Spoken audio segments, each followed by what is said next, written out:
Hi friends, cauliflower കൊണ്ടുള്ള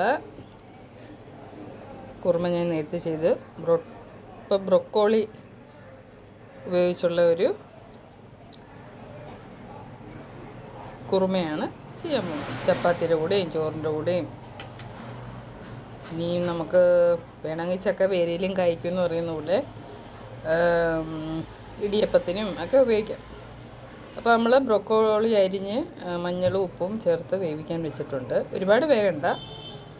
എണ്ണ ഒഴിച്ചു, ചെറിയ ജീരകം, ഒരു ഏലയ്ക്ക, 1-2 ഏലയ്ക്ക ഇത്രയായിട്ട് നല്ലതായിട്ട് മൂത്ത് വരുമ്പോൾ അതിലേക്ക് ഞാൻ പതിവുപോലെ 2-3 പച്ചമുളക് എണ്ണയിലിട്ട് ആദ്യം വഴട്ടാറുണ്ട്, നല്ല ഫ്രൈ ആകുന്നവർ. അത് കഴിയുമ്പോൾ ആവശ്യത്തിനൊരു 2 സവാള. അപ്പോൾ അത് നല്ലതായിട്ട് വഴണ്ട് വരുമ്പോൾ അതിലേക്ക് നമുക്ക് വെളുത്തുള്ളി ഇഞ്ചിയും കൂടെ ചതച്ച് വെച്ച് 1 സ്പൂണോളം ജിഞ്ചർ ഗാർലിക് പേസ്റ്റ് ചേർക്കാം. അപ്പോൾ അത് ചേർത്ത് നല്ലതായിട്ട് വഴണ്ട് വരുമ്പം അതിൻ്റെ ആ ഒരു പച്ചമണമെല്ലാം മാറി നല്ലൊരു ഫ്രൈഡ് മാതിരി ആകുമ്പം നമുക്ക് ഒരു 2 വലിയ തക്കാളി ഞാൻ തൊലി കളഞ്ഞ് മിക്സിയിൽ അടിച്ച് വെച്ചതാണ്. അപ്പോൾ അതുകൂടെ അതിനകത്ത് നല്ലതായിട്ടൊന്ന് നമുക്ക് വഴറ്റി ചേർക്കാം. എണ്ണ തെളിയുന്ന വരെ നല്ലതായിട്ട് ഇളക്കണം. കറി വയ്ക്കുന്നവർക്ക് അതിൻ്റെ പരിവ് അറിയാമല്ലോ. അതിനകത്തോട്ട് തന്നെ മസാലകളൊന്നും ചേർക്കാൻ പാടില്ല. എണ്ണ തെളിഞ്ഞ് തിളച്ച് വരുമ്പോഴാണ് നമ്മൾ അടുത്ത ചെയ്യുന്നത്. അപ്പം നമ്മൾ നല്ലതായിട്ട് വഴറ്റിയെടുക്കണം. വഴന്ന് വരുമ്പോൾ എണ്ണയൊക്കെ ഒന്ന് തെളിയും. കുറച്ച് മല്ലിയിലയൊക്കെ ഇട്ടാൽ നല്ലതാണ്. എന്തെങ്കിലും മല്ലിയിലയൊന്നും ഇല്ലായിരുന്നു.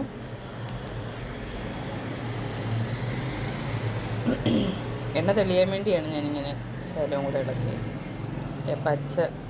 പച്ചപ്പൊന്ന് മാറിക്കഴിയുമ്പോൾ അതിലേക്ക് നമുക്ക് ബാലൻസ് ഒരു 1/2 സ്പൂണോളം എരിയുള്ള മുളക് പൊടിയല്ലേ, കാശ്മീരി ചില്ലി പൗഡർ ആയതുകൊണ്ട് ഒരു 1/2 സ്പൂണോളം ആവശ്യത്തിന് മല്ലിപ്പൊടി, ഒരു ശകലം ഗരം മസാല.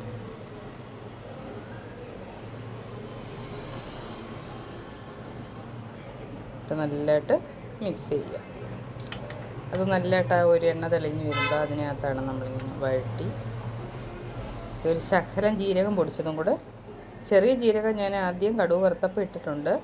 ഇപ്പം നമ്മളൊരു ഒരു 1/2 സ്പൂണോളം ടീസ്പൂണോളം ചെറിയ ജീരകം വറുത്ത് പൊടിച്ചതും കൂടെ ഇതിനകത്തേക്ക് ചേർക്കും. ശകലം മഞ്ഞൾപ്പൊടിയും കൂടെ ആഡ് ചെയ്യാം. ഇത്ര ഇട്ട് നല്ലതായിട്ട് വഴണ്ട് വരുമ്പോൾ നമ്മൾ കാഷ്യൂ അല്ലെങ്കിൽ എൻ്റെ കയ്യിലിപ്പം ഉടച്ച പുട്ടുകടലയുണ്ടല്ലോ, ചെറിയ ഉടച്ച കടല. അപ്പോൾ അതിൽ ചട്നിക്കൊക്കെ ചേർക്കുന്ന കടല. അപ്പോൾ അതാ ഇപ്പം തൽക്കാലം എൻ്റെ ഉള്ളത്. അപ്പോൾ ഒരു 2 ടേബിൾ സ്പൂൺ എടുത്ത് മിക്സിയിൽ അരച്ച് വെച്ചിട്ടുണ്ട്. പൊടിച്ചതിന് ശേഷം നമ്മൾ വെള്ളം ഒഴിച്ച് നല്ലതായിട്ട് കാഷ്യൂ ഒക്കെ അരയ്ക്കുന്നത് പോലെ അരച്ച് വെച്ചിട്ടുണ്ട്. അപ്പോൾ അതായിരിക്കും അതിന് പകരം, കാഷ്യൂവിന് പകരം ഞാൻ ഉടച്ചക്കടലയാണ് അരച്ച് ചേർക്കുന്നത്. അതും അതിൻ്റെ ഒരു ഹൈലൈറ്റാണ്. കറി നല്ല കുറുകനെ വരികയും ജാറൂടെ ഒന്ന് ഒഴിക്കും. നല്ലതായിട്ടൊന്ന് മിക്സ് ചെയ്ത്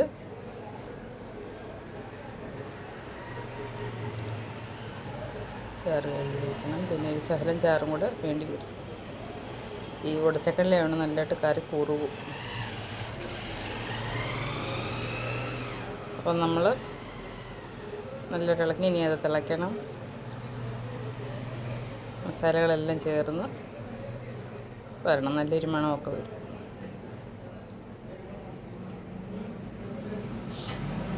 അപ്പോൾ നമ്മുടെ ഗ്രേവി തയ്യാറായിട്ടുണ്ട്. നമ്മൾ വേവിച്ച് വെച്ച് ആവശ്യത്തിന് ഉപ്പ് ഇടണം.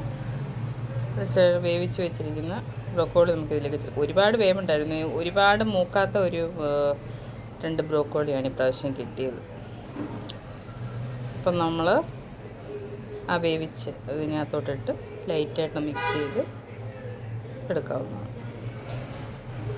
എല്ലാവരും ട്രൈ ചെയ്ത് നോക്കണേ. ബ്രൊക്കോളിയുടെ റെസിപ്പി മിക്കവാറും ആൾക്കാരും ഇതൊക്കെ ശരീരത്തിന് ഭയങ്കര ഗുണമുള്ളതല്ലേ ബ്രൊക്കോളി.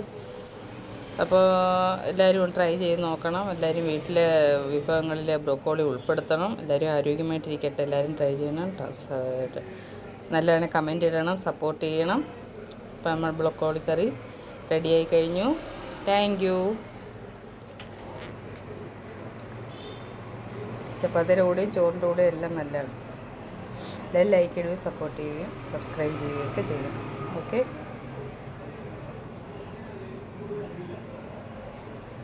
ഒരുപാട് തിളപ്പിക്കണ്ട. നമ്മൾ ഗ്യാസ് ഓഫ് ചെയ്ത്